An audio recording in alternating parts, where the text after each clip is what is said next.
స్త్రీలలో కానీ పురుషుల్లో కానీ పిల్లల్లో కానీ పెద్దలలో కానీ నేత్ర సమస్యలు లేని వాళ్ళు ఒక్కళ్ళు కూడా ఈనాడు కంచు కాగడాతో వెతకినా కనిపించటము లేదు. 100 ఏళ్ల వరకు కళ్ళు పోకుండా చివరి క్షణాలలో కూడా సూదిలో దారము గుచ్చగలిగినంత నేత్ర దృష్టి ఉన్నటువంటి ఈ భారతదేశంలో ఇవాళ ఒక్కడు కూడా అలాంటి శక్తి లేకపోగా చిన్నతనము నుంచే కళ్లకు ఇంతింతలా భూతద్దాలు పెట్టుకునేంతటి కర్మ, దౌర్భాగ్యము, దురదృష్టము ఎందుకు పట్టింది? ఎవరు ఎందుకు ఆలోచించడం లేదు? కళ్ళు సరిగా కనిపించడం లేదు అనగానే ఆసుపత్రికి పోయి కళ్ళద్దాలు పెట్టుకోవడం కంటి ఆరోగ్యానికి నిదర్శనమా? లేక కంటి చూపును తిరిగి పెంచగల మంచి ఆహార పదార్థాలను, మంచి మార్గాలను అన్వేషించి తెలుసుకుని ఆచరించి అద్దాలతో పని లేకుండా తిరిగి కళ్లకు స్వీయ శక్తిని పొందడం ప్రధానమా? ఏది ప్రధానము? ఎటువైపు జాతి వెళ్ళిపోతూ ఉంది?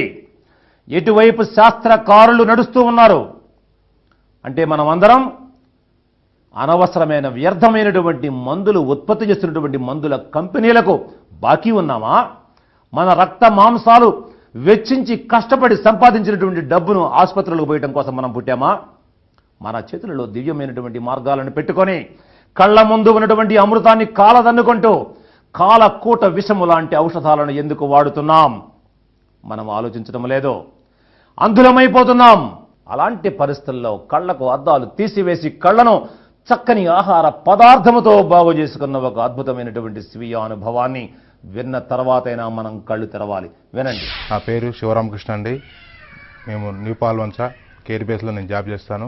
మా ఫ్రెండ్ వాళ్ళ పాపకి కంటి చూపు తక్కువగా ఉందని చెప్పింది. ఈ యొక్క బాదం పప్పు తెచ్చుకొని సాయంత్రం పూట వేడి నీళ్ళల్లో నానవేసి 12 గంటలు నానిన తర్వాత దానిపైన పొట్టు తీసి దానిని ఎండబెట్టి దాన్ని పొడుము చేసి సమపాలంలో సోంపుని దోరగా ఆవు నెయ్యిలో వేయించి దాన్ని కూడా చూర్ణం చేసి పటిక బెల్లం పొడిని వేయించి దాన్ని కూడా చూర్ణం చేసి మూడింటిని సమపాలల్లో కలిపి సీసాలో నిల్వ చేసుకొని ఆవు పాలతో ఉదయం సాయంత్రం ఇమ్మని సలహా ఇచ్చాను. ఆ ప్రకారంగా వాళ్ళ పాపకు వాడారు. అంతకుముందు వాళ్ళ పాపకి కళ్ళకి అద్దాలు భూతద్దాలాగా లావుగా ఉండేవి. ప్రస్తుతానికి కొద్దిగా నయమవటం వల్ల లావు అద్దాలు తగ్గి మామూలు అద్దాలతో ఉంది. ఈ యొక్క ఔషధ కానుక మనకి తెలియపరుస్తున్న గురువు గారికి, పండిత ఏలుచూరి గారికి మన యొక్క అందరి తరపున, నా తరపున ధన్యవాదాలు తెలుపుతూ ఇంతటితో ముగిస్తుంది. విన్నారు కదా? బాదం పాలు, ఒక పావు కేజీ బాదం పప్పు తీసుకొచ్చి ఒక రాత్రి వేడి నీళ్ళలో నానబెట్టి పొద్దున్నే పై తోలు తీసి లోపల పప్పును చితగొట్టి ఎండబెట్టి దంచి పొడి చేసుకున్నాం. పావు కేజీ సోంపు గింజలను కొంచెం నెయ్యి వేసి దూరగా వేయించి దంచి పొడి చేసుకున్నాం. అదేవిధంగా ఒక పావు కేజీ పటిక బెల్లం అంటే కండ చక్కెర, కలకండ, మిశ్రి, నవ్వుబోతు అంతా ఒకటే పేరు పొడి చేసుకున్నాం. 3 కలిపాం, సీసాలో పెట్టుకున్నాం. పిల్లలకు 1 చెంచా, పెద్దలకు 2 చెంచాల మోతాదుగా ఒక అర గ్లాసు వేడివేడి పాలలో కలుపుకొని తాగితే ఎంత ఆనందం, ఎంత ఆరోగ్యమో! కళ్లకు దివ్యమైనటువంటి శక్తి 3 నుంచి 6 నెలల్లో నేత్ర సౌందర్యము, నేత్ర దృష్టి పెరిగిపోతూ ఉంది. వెన్నుపూస గట్టిపడుతుంది, మోకాళ్ళు గట్టిపడుతున్నాయి, శరీరంలో సర్వాంగాలు గట్టిపడుతున్నాయి. మతి మరుపు పోయి ఏకసంతాగ్రాహులవుతూ ఉన్నారు. ఒక్కసారి వినగానే తిరిగి చెప్పగల మానసికమైనటువంటి మహోన్నత శక్తి మన బిడ్డలకు, పెద్దలకు కలుగుతూ ఉంది. ఇలాంటి చక్కని ఆహారము ఇంట్లో పెట్టుకుని ఏల మనము తయారు చేయటము లేదు. పిల్లలను కనటము కాదు, పిల్లలను పెంచడము, పిల్లలను దీర్ఘాయుష్మంతులుగా, గుణవంతులుగా, శక్తివంతులుగా, దేశభక్తులుగా బిడ్డలను పెంచడం చేత కావాలి తల్లిదండ్రులకు.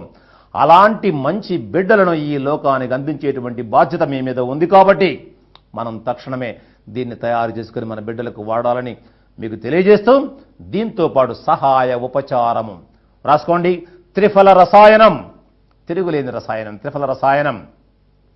కరక్కాయ 100 గ్రాములు, తానికాయ 200 గ్రాములు, ఉసిరికాయ 400 గ్రాములు, మొత్తం కలిపితే 4, 2, 1 700 గ్రాములు.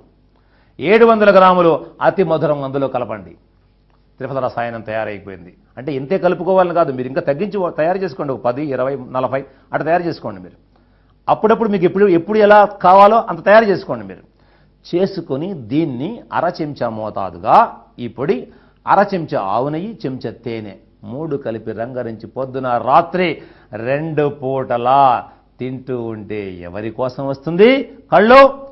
అదేవిధంగా త్రిఫలాలు, కరక్కాయ 10 ముక్కలు, తానికాయ 10 ముక్కలు, ఉసిరికాయ 10 ముక్కలు 3 కలిపి 1 గ్లాసు, ఒక స్టీల్ గ్లాసు నీళ్ళల్లో వేసి రాత్రిపూట నానబెట్టి ఉదయం వడపోసుకుంటే నీళ్ళు నల్లగా వస్తాయి.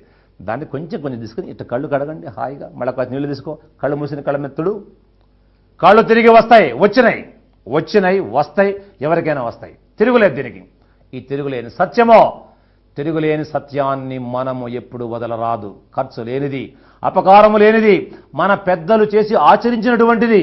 ఇలాంటి మార్గాలు చేయి చాపో, పొద్దున్నే లేవగానే పాచి ఉమ్మి అరచేతిలో కొంచెం వేయి, ఇట బాగా రొద్దు, చక్క చక్క చక్క చక్క చక్క వేడి పుట్టినాయి. ఈ వేడి కళ్ళు మూసుకొని కళ్ళ మీద పెట్టి పొద్దున్న లేవగానే చేతులు చల్లారేంత వరకు తీయకు. తర్వాత మెల్లగా కళ్ళు తెరువు. 40 రోజులు చేయి. కంటి చూపులో మార్పు రాకపోతే సూర్యుడు తూర్పున ఉదయించడం అన్నది అబద్ధము. అంతే జరిగి తీరవలసింది. ఇప్పటికి ఎంతో మంది బిడ్డలు, మా ప్రియమైనటువంటి కూతుళ్ళు, కోడళ్ళు, మా అల్లుళ్ళు, మా మేనల్లుళ్ళు, మా కొడుకులు, మా బంగారు బిడ్డలు ఎంతో మంది దీన్ని చేసి శక్తిని పొంది ఉన్నారు. ఇది అబద్ధము కాదో, ఇది 100కి 100 పాళ్ళు సత్యమో, ఇది శాస్త్రీయమో.